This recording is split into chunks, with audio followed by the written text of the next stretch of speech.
everyone, Nary here from Xarishro Gaming. So if you know me on Twitter, the Gaming Dragon. Today I'm coming at you another Let's Play episode of, you guessed it, Fueled by Insanity. And today I have the creator with me. Say hi! Hey, I am Xarishro, and I'm not sure what else to say, but hiya! Yep, he is the creator of Fueled by Insanity, and he's going to be doing a reading with me today. To celebrate the new update. Yeah. Let me load into here. Okay. Alright, did you want to start us off? Sure. We're here. Okay, it immediately fades. Okay. It's time. It's finally time. Ted grabs a couple things out of the glove compartment, though I don't pay attention to the what. Creepy cave. As we approach the cave's entrance, I grow worried. Oh, I have a question for you. Did you take this picture nearby? No, so a lot of the backgrounds are just from what do you call it, Pixabay and stuff like that.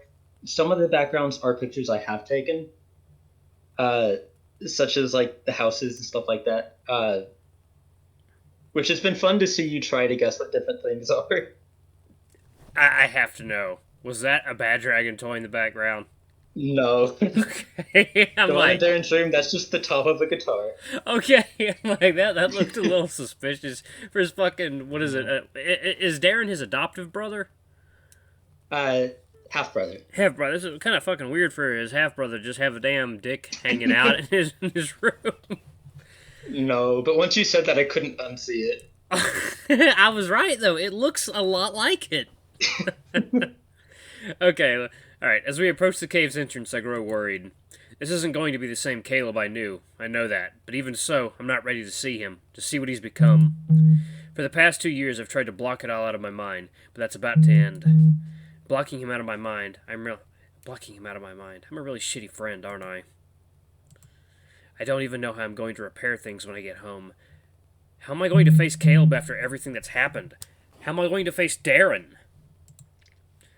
Crap, that's right. All Darren knows is that we were planning a surprise for him, and then we just kind of left with his car, his gun. There's no way he's ever forgiving me for that. No, I need to stop worrying about all that. I need to focus on the here and now. My ears fold as I take in my surroundings. The rough walls, the dark, creepy opening that seems to go on forever, the eerie echo on our footsteps bouncing around the walls. The last time I was here was the last time I saw Parker alive. It was the last time I saw Caleb still himself. Deep down, I'm hoping that they'll show up and laugh, saying that all this was some elaborate prank, and that they're actually fine, that none of the past 2 years happened, but I know that can't happen. As Ted and I press on, my ears pick up a sound that I'm pretty sure didn't come from us. I freeze, realizing what this means. He's here. Ted quietly grunts, but it still freaks me out, sending me on edge. Still, I remain quiet as the sound of the footsteps approaches. I grip my pistol, preparing myself for anything when I see a pair of red glowing eyes emerge. A few more steps forward from the figure, and I can make him out clearly. What a surprise. Look who finally showed up. Good art, by the way. I like that. I like the way he looks. Uh-huh. It's by, Sarah. There, okay. I take a deep breath, struggling to come to terms with what I'm looking at.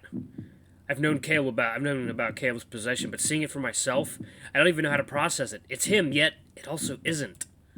My stomach turns as I'm forced to face the reality of what's happened to my old friend.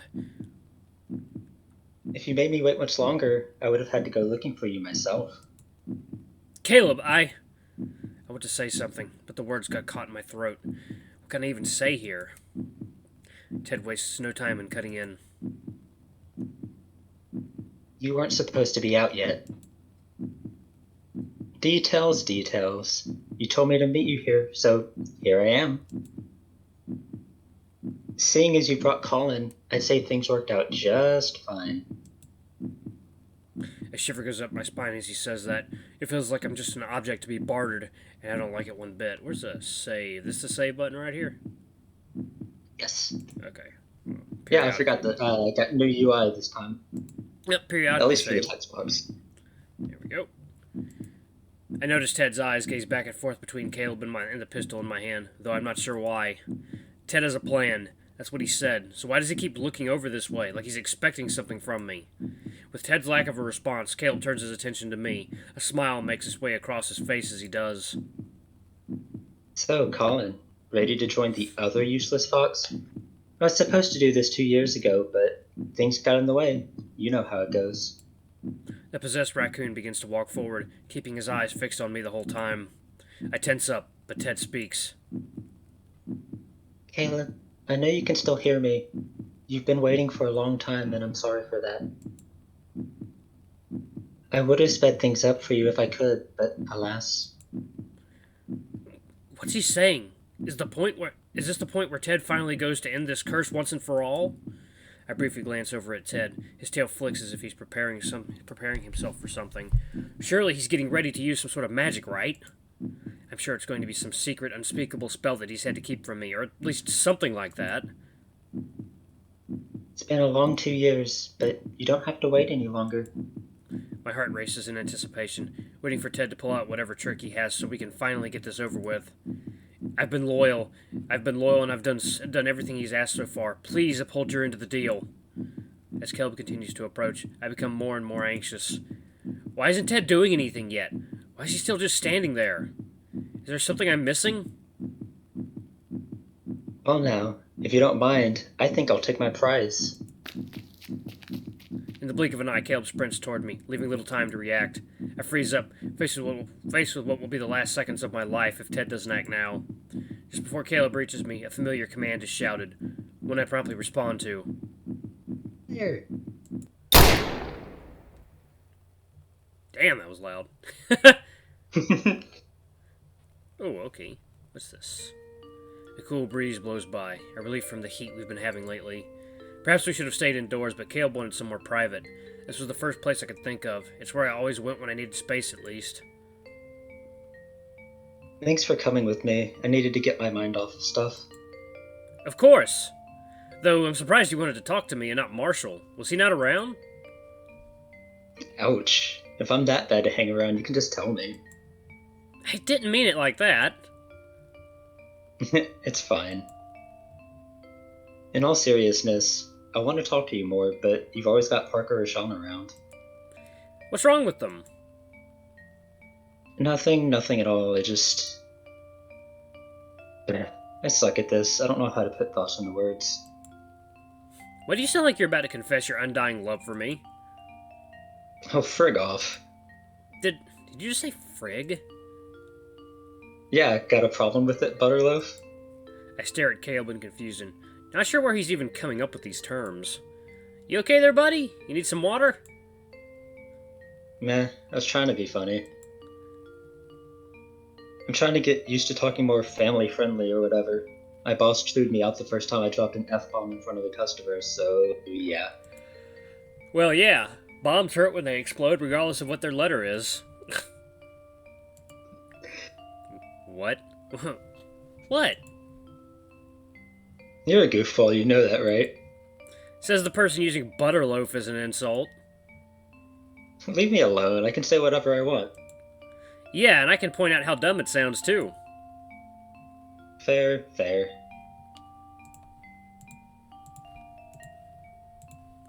I notice Caleb's happy demeanor fade, as if something's eating at him. Is everything alright? I don't know. What's up? I'm probably worrying for nothing, but sometimes I wonder if anyone would care if I disappeared. What? Why would you think that? Me and Marshall used to talk all the time back in school. Now that he's got his new roommate around, I've barely seen him. Didn't you see each other when we went to the movies last weekend? Yeah, but that's different. I don't get to have one-on-one talks when we're all out together. If anything, I feel like an outsider in our group. I don't see the issue. If you're there, you can talk, right? It's not really the same. I tilt my head, not following what he's saying. I'm just a +1 for our group. Nothing would change if I wasn't there. You've got the Fox group, Marshall's got his roommate. You guys are all the closest I have, but I'm not the closest any of you have, if that makes sense. Okay, I'm gonna stop you right there. You're no less important to any of the rest of us, so you better not be planning on leaving us. I'll beat you up if you do. That gets a laugh out of Caleb. Beat me up, huh? I like to see you try, wuss. Something about the way he stops what he was saying to then change it to what sounds like a little kid insult makes me burst out laughing. Wuss? Really? Out of all the insults you could have said? Caleb attempts to keep a serious face, but it fades within seconds as he begins to laugh too. What? If my boss is going to censor me, I'm going to make sure I censor myself with the dumbest words possible. You do realize you're just going to make people laugh every time you get mad then, right? Is that a problem? Nope, not at all. Oh, fuck. Well then. Caleb! To my horror, I stare at my old friend only a few feet in front of me, unable to take my eyes off the gaping bullet hole through his chest. Oh shit, what did I just do? Only seconds later, the raccoon falls over backwards, collapsing onto the ground. He's dead. Caleb's dead. I just shot him. I stare at the gun in my hand, still pointed forward from when I pulled the trigger. I can't bring myself to move. You did what you had to do. Ted speaks, but I don't want to hear his voice right now. I'm in shock. This wasn't how this was supposed to go at all. This wasn't what Ted said would happen. He said... Slowly the pieces arrange themselves in my mind and things begin to make sense. Ted never had a cure at all. He planned for this to happen. The second that thought crosses my mind, I'm filled with a mix of confusion and fear. You betrayed me! You lied to me! I just shot Caleb! I killed him! I shake my head, not wanting to believe what's just occurred, but it's all right there in front of me. I can't deny it. I slowly lower my arm, pointing the gun down at the floor. I turn to look at Ted and see that he's calm. He's not surprised in the slightest. Seeing that, I'm hit with a realization. That dream last night, he did that to condition me. The fucker used me! What the fuck is wrong with you? I scream at him, all my fear and confusion turning to anger now. Ted doesn't flinch, however. Instead, he turns his focus towards Caleb's body and points. Look. Despite how furious I am, I follow where he's pointing and look at Caleb's body again. This time I notice something. The red glow has almost completely faded from his lifeless eyes. For a moment, I get hopeful that maybe I was wrong and Ted kept his word. That maybe there's something I'm just not understanding. Maybe we just need to wait for the curse to go away or something. Then maybe Ted can bring him back. Is that it? Eventually, the red glow completely vanishes from his eyes. But when it does, something appears. A stone, the same one we came across way back then, materializes just above his body. I become transfixed by the glowing rock as it hovers in the air. It looks beautiful, but I know better. This thing, whatever spell is on it, is evil. And only a few short seconds after taking in the sight of the stone, I met with a new fear. What the... Before I even get a chance to grasp what's happening, the rocks fly straight at me, hitting my chest. I expect to feel an impact, but I feel nothing. I look down and the stone is now gone. There's nothing there. Just like before. What just happened? Interesting. So my theory was correct. His what? What makes this curse so nasty is that even if the afflicted is brought down, it will transfer to the one responsible for the host's death. That would be you. What? Worry not. There's still enough time to save you. Anger rushes through me as I'm faced with the reality of the situation. Save me? How the hell am I meant to believe you're going to save me? Caleb's dead because of you. You lied to me. You tricked me. I shout at Ted, letting all my emotions fly at him at once. I didn't want any of this. Ted shakes his head, remaining unfazed despite everything. Caleb knew this would happen. There was no other way. Like hell there wasn't. I'm being truthful when I tell you this. Caleb wanted his life to end. He blamed himself for what happened to Parker, and he was terrified what would happen to you if he ever got to you. This is what he asked for. He asked for the curse to go to me? Ted puts a hand on my shoulder, seemingly trying to calm me down. He was no longer in control of himself. There was no way for him to cure him without his cooperation, which he could not give. You, however, can. I'm sure you must hate me right now, but I need for you to trust me. I will break you free of this curse, I promise. How am I supposed to trust you? If you don't, more lives will be at risk. We are on a time limit. If we don't get moving right now, the cycle will just repeat. Your days are numbered unless you do what I say. Are they? I want to deny what he's saying, but he's right. I can't see any way out of this. Maybe if I did things differently before this point, things would still be salvageable, but do I have any other choice now? Ted's saying he'll fix this. It'll save me so I won't meet the same fate as Caleb. I look back down at Caleb's body and shudder. We'll go inside, back to where you first found the key, and I will reverse its effects. There's enough magic in there for me to remove the curse. Caleb would never have agreed to go in there, in the state he was in, because he knew this. The curse wants to preserve itself. But it has not taken a hold of you just yet. You still have the freedom to go against what it wants. Now please, let's go. I don't know if I believe what he's saying. What other choice do I have? What should I do? I'll go along. This is a Ted route, after all. Yep.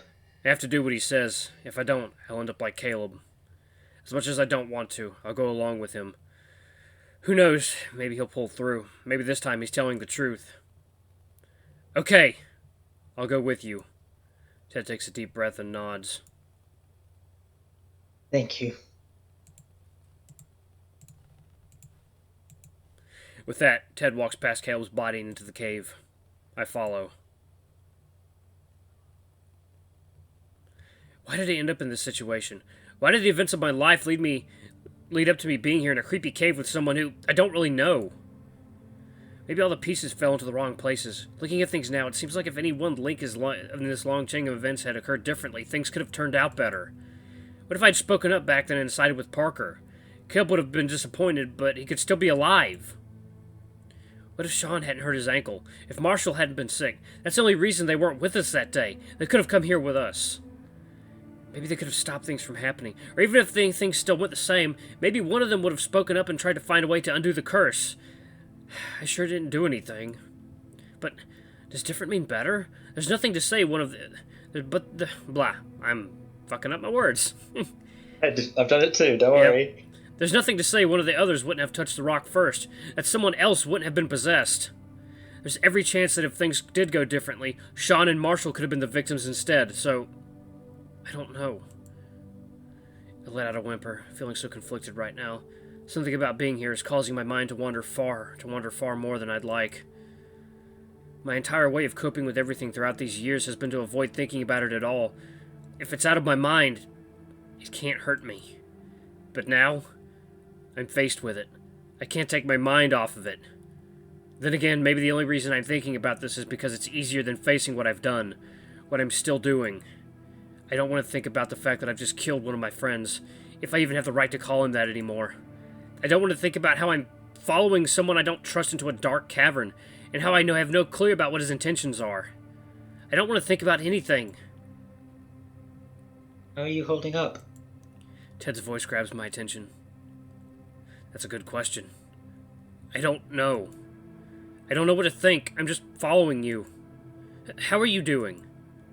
I'm not sure why I ask, but I feel like I'm supposed to, because it's the socially required thing to do.